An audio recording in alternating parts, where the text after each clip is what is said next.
दोस्तों 19वें Asian games, जिसे Asiad भी कहा जाता है, चाइना में 23 सितंबर से स्टार्ट हो गए हैं। भारत के 3 वुशु प्लेयर्स को चीनी अथॉरिटीज़ ने वैलिड वीज़ा प्रोवाइड नहीं किया और ये तीनों प्लेयर्स एशियन गेम्स में पार्टिसिपेट ही नहीं कर पाए।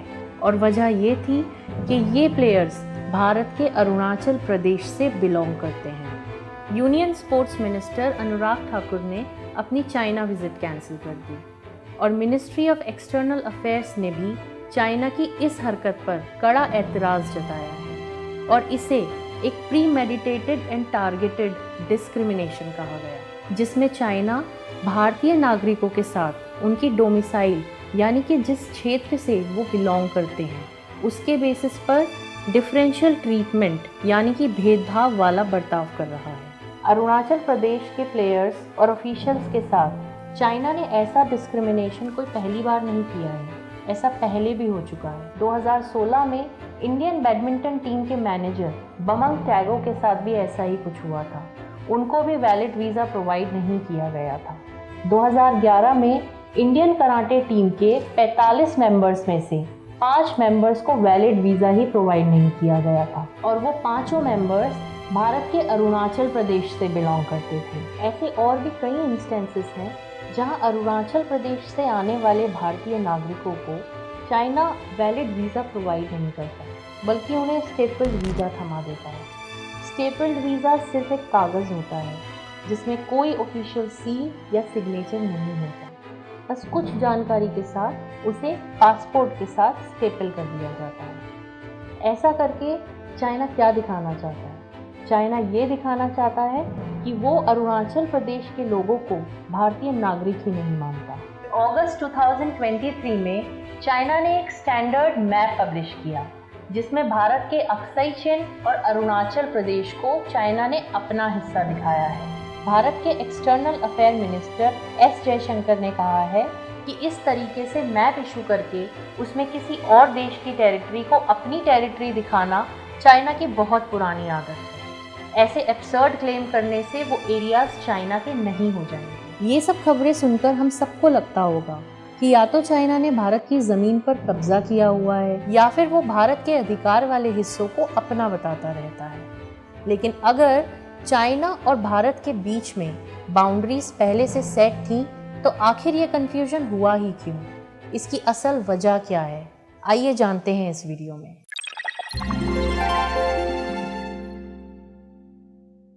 भारत चाइना के साथ 3,488 किलोमीटर की बाउंड्री शेयर करता है। वेस्टर्न सेक्टर में लद्दाख, हिमाचल प्रदेश और उत्तराखंड के साथ और ईस्टर्न सेक्टर में सिक्किम और अरुणाचल प्रदेश के साथ। अगर चाइना द्वारा फोर्सफुली ऑक्यूपाई की गई तिब्बत की टेरिटरी को हटा दें तो चाइना वेस्टर्न सेक्टर में सिर्फ लद्दाख से बाउंड्री शेयर करता है। अरुणाचल प्रदेश भारत की ईस्टर्न मोस्ट यानी कि सबसे पूर्वी प्रदेश है जो कि तिब्बत और म्यांमार के साथ बाउंड्री शेयर करता है। भारत और तिब्बत के बीच अरुणाचल प्रदेश वाली बाउंड्री को लेकर 1914 में सिमला एग्रीमेंट हुआ था और जो बाउंड्री डिसाइड हुई थी उसे मैकमोहन लाइन कहा जाता है। मैकमोहन लाइन क्यों कहा जाता है? क्योंकि इंडियन ब्रिटिश गवर्नमेंट के foreign secretary sir Henry McMahon ने इस कन्वेंशन को प्रिसाइड किया था। इस कन्वेंशन के बारे में जानने के लिए तिब्बत और चाइना का थोड़ा सा बैकग्राउंड पता होना चाहिए। तो 1911 में चाइनीज़ इंपीरियल गवर्नमेंट कोलैप्स हो गई और तिब्बत ने अपना इंडिपेंडेंस डिक्लेयर कर दिया। इससे पहले तिब्बत चाइना के अधिकार में ही आता था। दलाई लामा 1913 में तिब्बत लौटे और उन्होंने वहां अपनी एक रूलिंग काउंसिल बनाई। चाइना की रिपब्लिकन गवर्नमेंट ने तिब्बत के इस क्लेम को कम्प्लीटली रिजेक्ट कर दिया। इसके बाद लोकल तिब्बतियंस और चीनी सैनिकों के बीच में कॉन्फ्लिक्ट शुरू हो गया, स्पेशली ईस्टर्न तिब्बत में। ब्रिटिश इंडियन गवर्नमेंट ने इस मौके को अपने और चाइना के बीच एक क्लियर बाउंड्री सेट करने के लिए एक अपॉर्चुनिटी की तरह इस्तेमाल किया। उसने तिब्बत और चाइना के बीच बाउंड्री डिफाइन करने के लिए प्रस्ताव रखा। इसके पीछे उसका अपना इंटरेस्ट ये भी था कि तिब्बत और ब्रिटिश इंडिया के बीच एक क्लियर बाउंड्री डिफाइन की जा सके। चाइना को सिमला एग्रीमेंट में शामिल करने की एक और वजह थी ब्रिटेन और रशिया के बीच में 1907 में हुआ सेंट पीटर्सबर्ग कन्वेंशन। जिसमें अगर ब्रिटेन और रशिया तिब्बत के साथ कोई भी डील करता है तो उसमें चाइना का मीडिएशन जरूरी है। इसी के चलते चाइनीज रिप्रेजेंटेटिव इवान चेन को सिमला एग्रीमेंट में शामिल किया गया। काफी सारे राउंड्स की मीटिंग्स के बाद आउटर तिब्बत और ब्रिटिश इंडिया के बीच में बाउंड्री डिफाइन की गई और चाइनीज रिप्रेजेंटेटिव ने 27 अप्रैल 1914 में मैप्स और ड्राफ्ट ट्रीटीज पर साइन की। लेकिन 3 जुलाई 1914 में जब फाइनल कन्वेंशन साइन किया गया तो चाइनीज गवर्नमेंट ने उस कन्वेंशन पर साइन ही नहीं किए।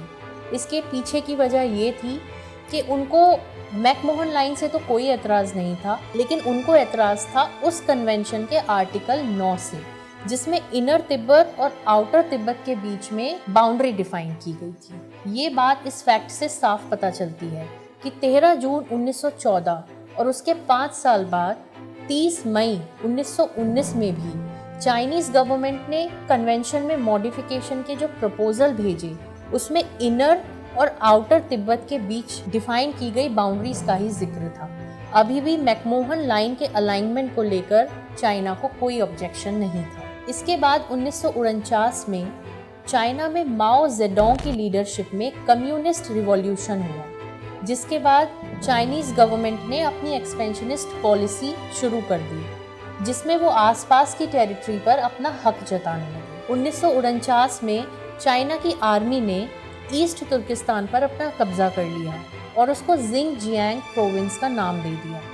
ये चाइना का वही हिस्सा है जहाँ से उइगुर मुस्लिम्स पर चाइनीज जेनोसाइड की खबरें आती रहती हैं। इस हिस्से में चाइना के सबसे बड़े ऑयल एंड गैस रिजर्व्स भी हैं।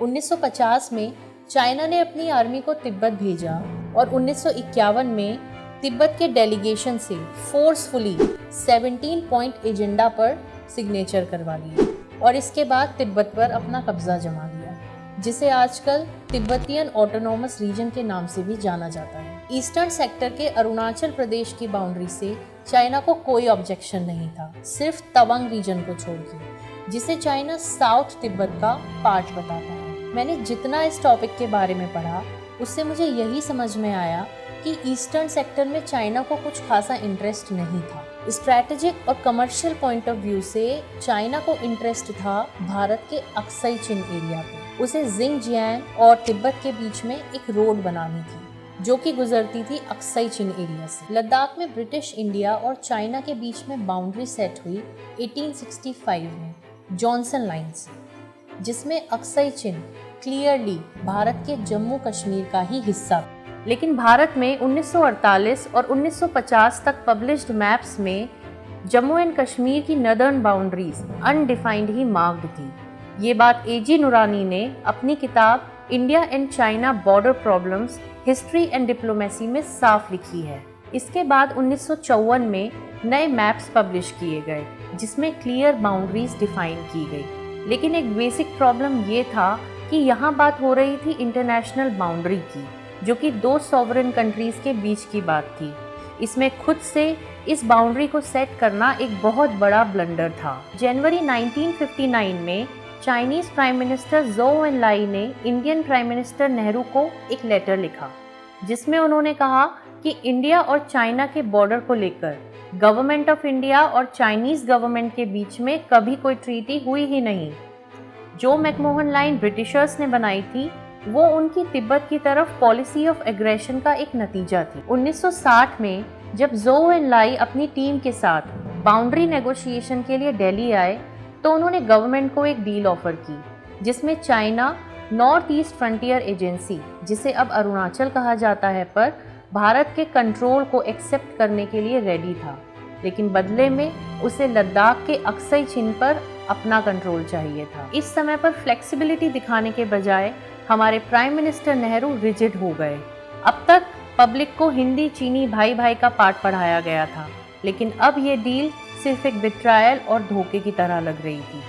ऑपोजिशन पार्टीज ने भी उस वक्त नेहरू को ये डील नहीं करने दी। बॉर्डर नेगोशिएशंस फेल होने के बाद इंडियन गवर्नमेंट ने 1961 में चाइना बॉर्डर पर अपनी डिफेंसिव फॉरवर्ड पॉलिसी लागू कर दी, जिसमें चाइना द्वारा क्लेम की गई टेरिटरीज पर मिलिट्री आउटपोस्ट को एस्टैब्लिश कर दिया गया। ऑल्दो इंडिया की मिलिट्री पावर उस समय इतनी कैपेबल नहीं थी कि वो चाइना के साथ वॉर में इन्वॉल्व हो सके, लेकिन हमारे प्राइम मिनिस्टर नेहरू को पूरा भरोसा था कि इंटरनेशनल एनवायरनमेंट इंडिया के फेवर में है। यूएसए और सोवियत रशिया के दबाव के चलते चाइना कभी भी इंडिया पर अटैक करने की हिम्मत नहीं करता, लेकिन अक्टूबर 1962 में यूएसए और रशिया क्यूबन मिसाइल क्राइसिस में एंगेज हो गए और यहाँ मिल गया मौका चाइना को इंडिया पे अटैक करने का। चाइना ने अरुणाचल और लद्दाख की इंडियन टेरिटरीज पर अपना कब्जा कर लिया। नवंबर 1962 में चाइना ने सीज फायर डिक्लेयर कर दिया। ईस्टर्न सेक्टर में तो मैकमोहन लाइन से पीछे चले गए, लेकिन अक्सई चीन से उन्होंने रिट्रीट नहीं किया। 1962 के इंडिया चाइना वॉर के बारे में हम डिटेल में किसी और वीडियो में डिस्कस करेंगे। भारत के इस ह्यूमिलिएशन के पीछे की वजह थी प्राइम मिनिस्टर नेहरू का चाइना को लेकर पॉलिसी फेलियर। 1954 में जब भारत ने तिब्बत में ट्रेड एंड पिलग्रिमेज ट्रीटी को रिन्यू किया, तब शिमला एग्रीमेंट को इग्नोर कर दिया था। क्यों? क्योंकि prime minister Nehru Shimla agreement को ब्रिटिश कॉलोनियलिज्म का एक प्रोडक्ट मानते थे और चाहते थे कि उनकी चाइना के साथ ये दोस्ती बनी रहे। लेकिन नेहरू की चाइना के लिए दोस्ती की भावना हमेशा से एक तरफा ही रही थी। 1962 वॉर से पहले भी प्राइम मिनिस्टर नेहरू ने लद्दाख में चाइनीज डिफेंस इंफ्रास्ट्रक्चर बिल्डिंग की रिपोर्ट्स को इग्नोर कर दिया। जब मौका था पीसफुली इस कॉन्फ्लिक्ट का हल निकाला जा सके, तब prime minister Nehru public opinion और ऑपोजिशन पार्टीज के प्रेशर से बाहर ही नहीं निकल पाए। भारत के in policy and decision making failure का नतीजा ये रहा कि आज तक इंडिया चाइना का बॉर्डर एक फ्लैश पॉइंट बना हुआ है। इसमें कहीं ना कहीं चाइना की एक्सपेंशनिस्ट पॉलिसी भी जिम्मेदार है। अगस्त 2023 में चाइना ने जो अपना स्टैंडर्ड मैप पब्लिश किया है, उसका ऑपोजिशन न केवल इंडिया ने किया बल्कि और भी देशों ने किया, जैसे कि वियतनाम, इंडोनेशिया, मलेशिया, ताइवान और यही नहीं, रशिया को भी एक आइलैंड को लेकर परेशानी। बॉर्डर डिस्प्यूट को रेलेवेंट रखने के लिए चाइना टाइम टू टाइम कुछ ना कुछ ऐसी हरकतें करता ही रहता है। जैसे अप्रैल 2023 में अरुणाचल प्रदेश के 11 जगहों के नाम ही बदल दिए। इंडियन गवर्नमेंट को हिस्ट्री से सीख लेते हुए चाइना की हर एक इंटेंशन पर नज़र रखनी होगी। चाइना बॉर्डर्स पर अपना मिलिट्री इंफ्रास्ट्रक्चर मजबूत कर रहा है और इंडिया को भी इसमें पीछे बिल्कुल नहीं रहना चाहिए। चाइना अपने बॉर्डर्स को लेकर हमेशा ही इनसिक्योर रहा है और जब भी कभी इंडिया के साथ वाले बॉर्डर्स पर इनस्टेबिलिटी दिखाई देती है, तो चाइना पीस मेंटेन करने की जिम्मेदारी को भारत के ऊपर डाल देता है। और क्योंकि पीस नेगोशिएशन स्टार्ट हो जाते हैं, तो चाइना की एक तरफा की इनसिक्योरिटी खत्म हो जाती है। ऐसा ही कुछ 2020 के गलवान वैली क्राइसिस के टाइम पर भी हुआ था। भारत के यूएसए के साथ बढ़ते डिफेंस रिलेशन और बॉर्डर पर बढ़ते डिफेंस इंफ्रास्ट्रक्चर से चाइना फिर से इनसिक्योर होगा और ऐसी किसी भी सिचुएशन के लिए भारत को फिर से तैयार रहना होगा। रिसेंटली गलवान वैली, पोगोंगसो और यांगजे में चाइना के एग्रेशन का जवाब जब भी भारत ने मिलिटरीली दिया है, चाइना ने डिसएंगेजमेंट करने की कोशिश की है। इनको ये बताने की सख्त ज़रूरत है कि पीस को मेंटेन करने की जिम्मेदारी सिर्फ भारत की नहीं है, बल्कि चाइना की भी है। भारत ने अब चाइनीज़ बॉर्डर पर अपने रूल्स ऑफ एंगेजमेंट को बदल दिया है। पहले इंडिया चाइना बॉर्डर पे लाइन ऑफ एक्चुअल कंट्रोल के 2 किलोमीटर के दायरे में फायर आर्म यूज़ करना अलाउड नहीं था, लेकिन अब ऐसा नहीं है। अब कमांडर को पूरी अथॉरिटी दे दी गई है कि किसी भी सिचुएशन में वो मुंह तोड़ जवाब दे सकते हैं। इसके साथ ही किसी भी तरह से पीस नेगोशिएशन के लिए भी हमें तैयार रहना चाहिए। इंडिया चाइना बॉर्डर पर पीस मेंटेन करने के लिए जो 1960 में अपॉर्चुनिटी हमने गवा दी थी, ऐसी गलती हमें दोबारा बिल्कुल नहीं करनी चाहिए। इंडिया चाइना बॉर्डर की हिस्ट्री और 1962 के वॉर के बारे में काफ़ी सारी किताबें लिखी गई हैं एक्स डिप्लोमेट्स और वेटरन आर्मी ऑफिसर्स के द्वारा।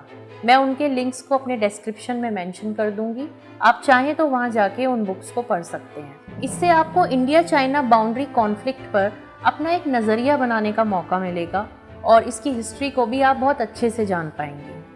अपनी वीडियोस के थ्रू मेरी भी हमेशा यही कोशिश रहेगी कि किसी भी मुद्दे पर आप अपनी एक इंडिपेंडेंट ओपिनियन बना सकें। इसके लिए आप आईना चैनल को सब्सक्राइब करें। Thank you. मेरा ये चैनल सब्सक्राइब करें और मेरे हर अपडेट आपको मिले, इसके लिए बेल आइकन जरूर दबाइएगा।